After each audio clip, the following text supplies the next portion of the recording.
less than we do in the West. So, for example, in the West, we have one personality for work, we have another personality for our family, we have another personality for friends, different kinds of friends even.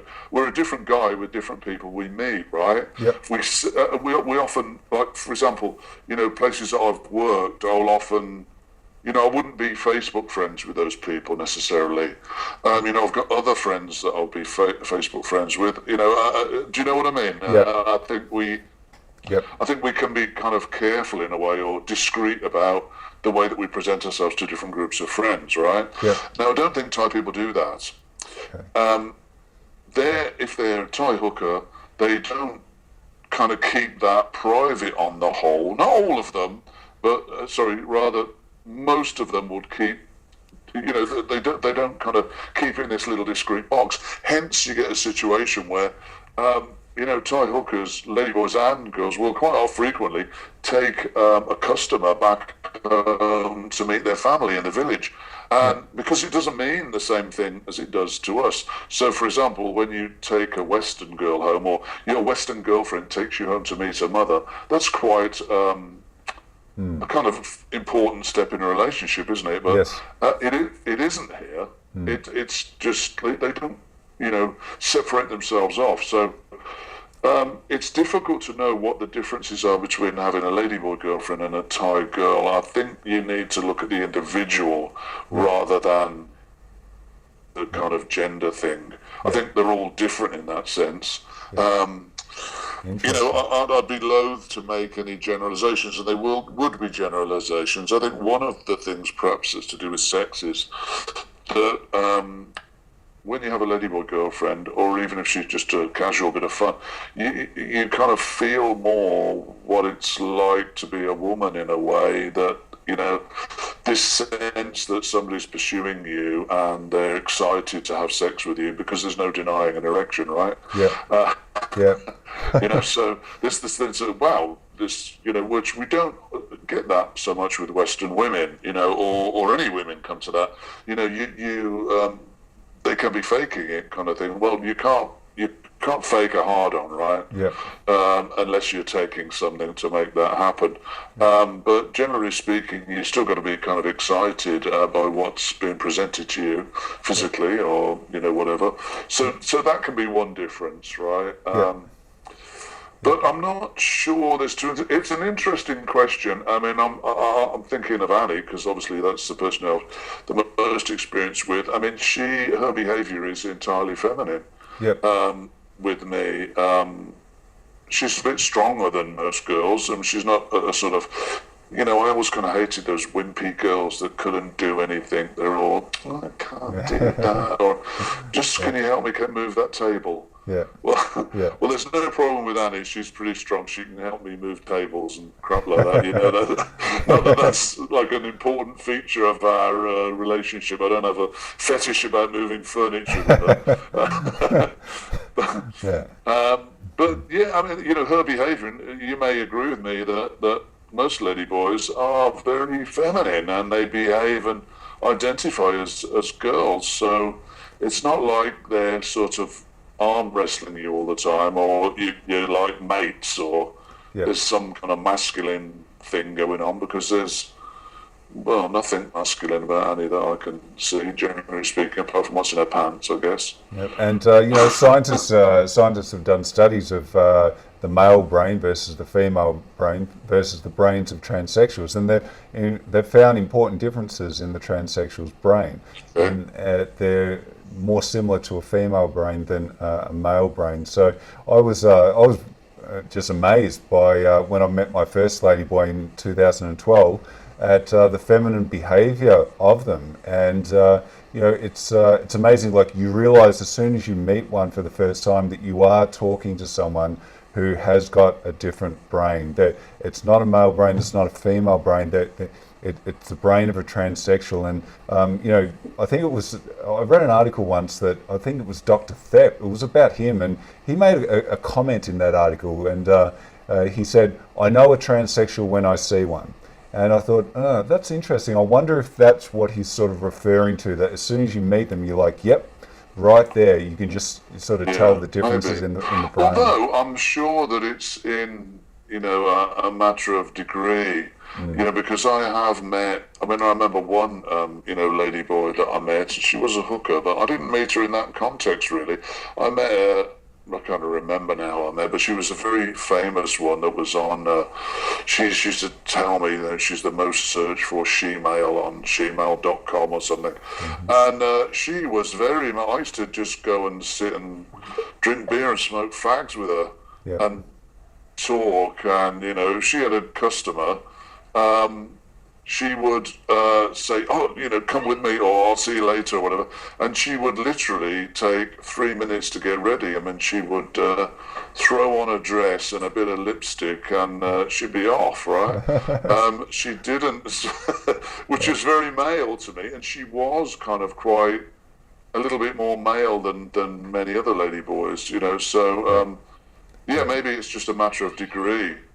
I think Who you're right. knows? I've witnessed the same behaviour in some of the bars here in Pattaya on early trips over here. And I walked in one time and I saw a lady boy there. Her eyes lit up and she's like, "Oh, hello, Jarod. How are you?" I said, "Good, good." I said, "I like your outfit, but I wanted to take you to dinner tonight, and maybe this isn't appropriate." And she's like, "One moment," and literally 1 moment later, she came back and she was in an elegant evening dress instead of the knee-high boots that she was wearing. So, and I was just Yeah. amazed. How did you get changed so quickly from one outfit to another? So, yeah, Yeah. it's very good. Annie is probably the antithesis of that.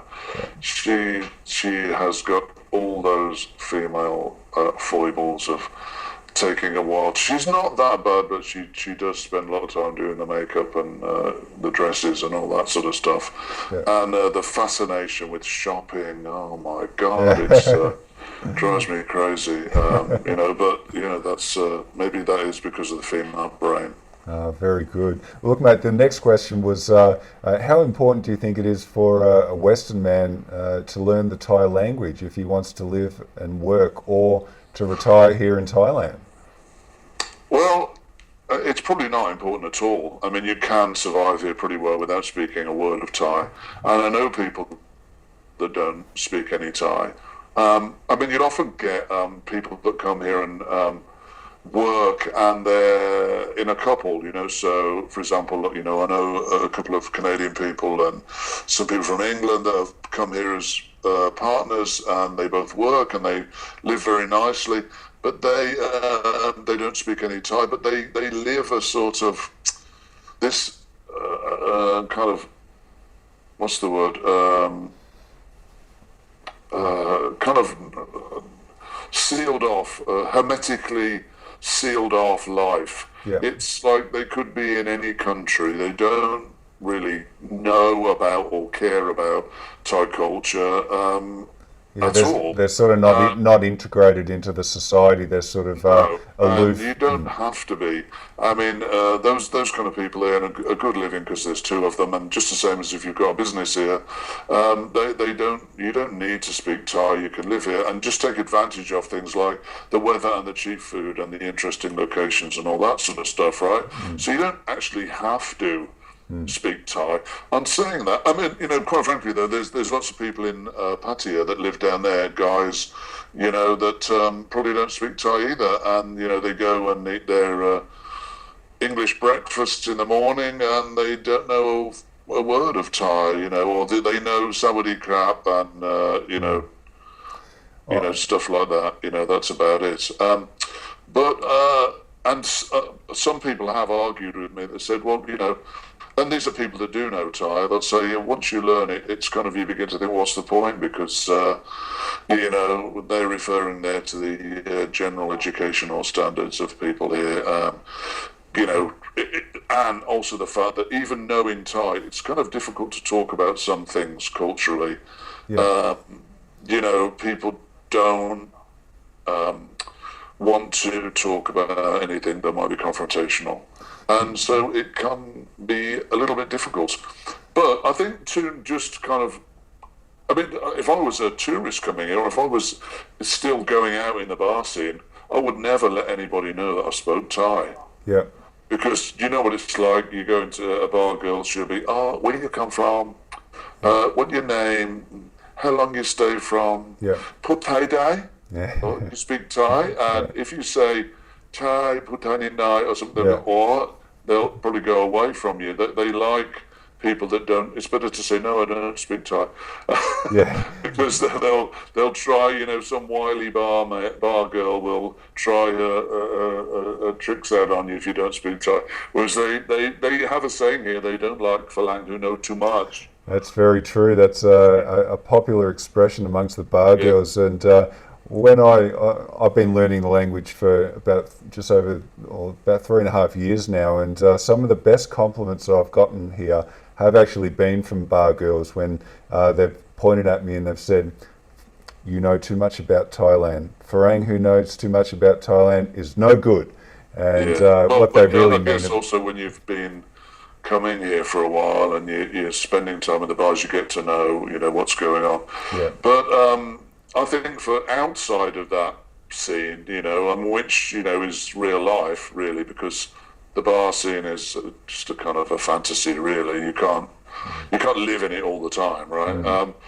I think that it's useful. I mean, I think, Thai people appreciate the fact that you might try to speak Thai, even if you don't get the tones right. They think it's narak, Yeah. or cute. They think it's kind of nice Yeah. that you try. And I think that's okay. I think it goes some way towards, making relationships a little bit easier with ordinary people. Thai people are very friendly and gentle, and on the whole, that is. I mean, until they lose their temper, then stand well back. But generally speaking, they're very gentle people. And and I can remember even walking down some backwater lane. I was out exercising and some old Thai lady stand there and she's saying something to me, and I took my headphones off and she was saying something to me, and I said, aloha, or I said, something simple like that. And she said, oh, Falang Punai Dai. I mean, she was just really excited about the fact that I said a few words in Thai. But, it kind of makes people laugh, and it's, even if they're laughing at you, it's kind of good. Well, see, what you just said there is interesting because a number of years ago, Nelson Mandela died, and I was actually over here in Thailand when that event occurred, and I was actually watching some TV show about him, and he had a quote that if you want to touch a person's heart, speak to them in their language, and that was probably the overriding factor that in my decision to learn the language, because I thought, well, I've got the opportunity here to touch the hearts of the Thais, and I wanted to be able to do that and have those sorts of interactions. And I guess it took me a lot of time and effort. It's over 1,100 hours I've spent learning. Yeah, I mean, I think it's very worthy to do that. I mean, I do think, however, though, that even though you might know the word for love, for example, rak, or and you can say Shanradkun, I love you, or whatever. I think that the word itself means something very different in Thai than it does in English, even though it's the nearest we can equate it to. Yeah. It doesn't mean the same thing, because love and relationships mean very different things. So there's a huge different set of, hugely different set of cultural expectations about a relationship, or about simply what it means to be in love with somebody for Thais than English people or Australians, or I mean, we're a bit more similar, right? But Thais, I guess an example would be, in a relationship, this should or shouldn't happen. One thing would be that if you Annie's just leaving, so I'm going to say goodbye for a minute now. Yep. Yeah. You go now. Okay, darling. Where you take that from? What steal from my thing, you little devil? Mine. Tingland, okay. Don't be too late. I'll see you soon, darling. Okay, love you. All right. Yeah, I think it's the word love. Yeah. And although we might understand it and it means the same thing, we're looking from a Western perspective, or through our own cultural kaleidoscope, if you like, and we know there's a whole set of things that make up that the weight of that word love, if you like, right? Yeah. Whereas for a Thai, there'll be a whole other set of things that make up that word Thai. And a really simple example would be that if you're in a relationship in England with a girl and she's going out shopping, or she's going out and in the morning you wake up and you put £20 on the dresser and said, "There you go, darling, that's for you to go shopping," she'd be surprised, and she may well be like, "Well, you know, do you think I'm a prostitute or something?" Whereas a Thai girl would think that was great. Yeah. You know, because that's taking care. That's being in love. There's an expectation that the man would give the woman money in that way. And I don't mean just Falang Thai relationships. I mean, I've spoken to lots of Thai people. In fact, I was going to say lucky enough then. I mean, it wasn't all fun, but I remember I taught a Thai couple, and she was an air stewardess, and he owned a jewelry shop with his family, and I taught, they wanted to learn English, and I taught them both English. So I spent many weeks talking to both of them, and they would describe that, you know, that she expected him to give her money, even though they were both working, earning money. She expected him. That was part of taking care. Whereas, you know, we probably wouldn't have that expectation so much. But that is a bit of a simplistic example. But I think that the culture is something that it's kind of good to kind of get a grip of as well, about what that kind of means. Yeah, to make sure that the expectations are understood from by both parties. But I guess the other question I had was, you and Annie went for a trip to the UK recently. Were there any issues that you encountered with any of the Westerners, I guess, not accepting Annie or causing her or yourself any sort of grief? I guess this is a fear that myself and other Westerners have of, say, bringing a ladyboy back to the Western world. I mean, do you consider that your holiday to the UK, do you consider it was a successful one in terms of the interactions you and Annie had with your friends, your family, and other Westerners? Yeah, well, actually, a couple of my family members, you know, made it clear that they're not. I mean, one of my family members refused to let Annie go to his house. Okay. So that was very disappointing and saddening. He's a kind of, you know, he's somebody that's got some kind of, he's made racist comments before. I mean, I've known him since I was a child growing up, you know, so, but he just made it clear through my sisters that he didn't feel comfortable with Annie going and staying in their house. Although he did come and visit us, you know, at my other sister's house when we stayed. So, I mean, you know, some of my other family members said to me, "Oh, you shouldn't have been surprised about that," but I was, strangely, because I just don't get it. You know, I'm not going to be a bleeding heart about, you know, oh, it's terrible, you shouldn't say stuff like that about people. You know, you shouldn't be transphobic or racist or whatever. I think you can't expect somebody to be able to make a sudden change and foist that change on other people and have everybody go along with it. So that's probably one thing I've learned from being in Thailand, is finding that middle way, you know, understanding. Samroam. You know, I think that while it would be nice to live in a world where people, you know, Caitlyn Jenner's a really good example of that, isn't it? Like, one minute it was, you know, Bruce Jenner, the next minute it's Caitlyn, and she has to be introduced as Caitlyn, and everybody has to say her, use the female pronoun, and if they don't, they're sort of castigated as being either misogynist or transphobic, or, you know, it's their fault. But, you know, hang on a minute. I mean, just like what seems 5 minutes ago, you know, even in my case, this is a guy who I know was chasing women all over England, and, you know, getting married and having kids and all that stuff. And now he's got a ladyboy girlfriend. And, you know, if this guy is kind of he's been to Thailand actually, but not in a naughty way, you know, so he's never really seen ladyboys, and I think that's the crucial thing. People have to come here. They do. So my son, for example, was kind of dubious about the whole thing. One of my sons still, finds it a bit difficult to cope with, but my other son, no problem, because he's been here. Yep. And he's seen, that they are, I mean, you'd have to be gay not to desire them, and frankly, gay men don't find ladyboys attractive on the whole because they're too feminine.